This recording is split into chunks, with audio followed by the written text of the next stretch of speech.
How to set your Facebook Reels to private. Hi everyone, this is Max. I hope you are doing well, so let's start without wasting time. First of all, open up your Facebook application.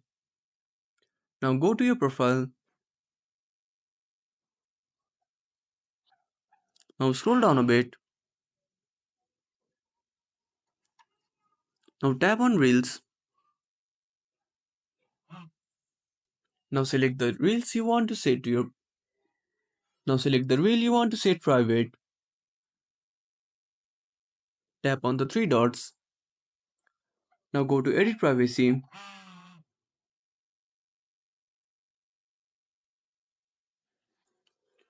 Now select Friends. So now only your friends will be able to see your reel. So that's it. If you found this video helpful, smash that like button and subscribe our channel for more awesome content. Have a burning question or want to suggest a topic? Drop down a comment below. This is Max signing off until next time.